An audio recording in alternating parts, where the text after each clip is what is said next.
Salutare, prieteni, și astăzi o să vă arăt cum puteți un Nintendo Switch să-l conectați la un televizor.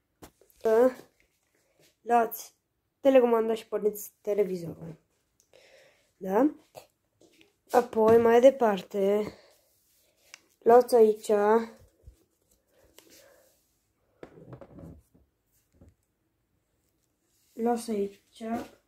ăsta.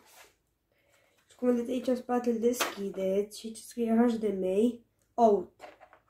Dați HDMI-ul.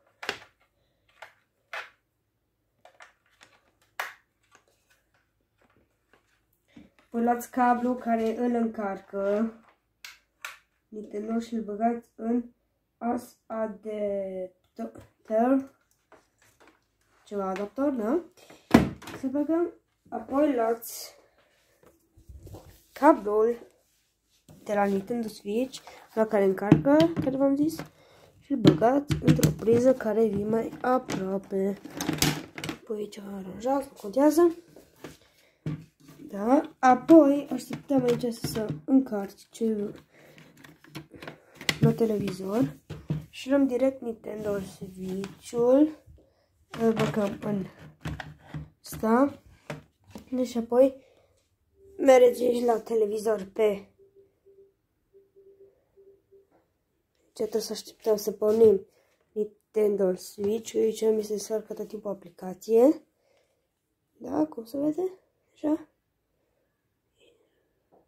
O să deschide, să s-a făcut aplicația. Și eu pot să intru pe ea când vreau. Dau ok. Contează. Apoi las aici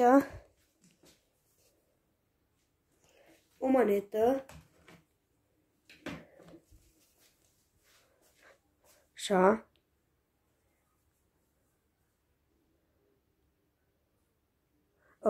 Da. O manetă.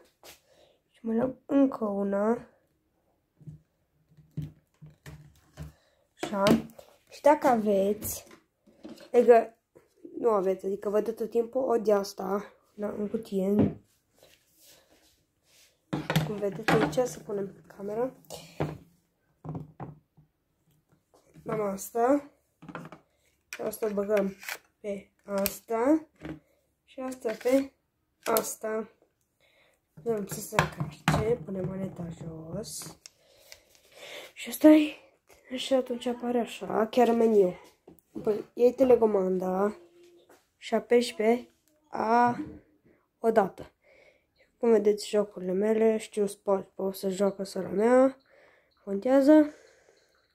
Sunt jocurile mele Fortnite, de exemplu, Mario Kart Deluxe YouTube, SpongeBob nu contează, Among Us, Super Mario Bros Deluxe, așa, VSC 8 și Worlds Lego.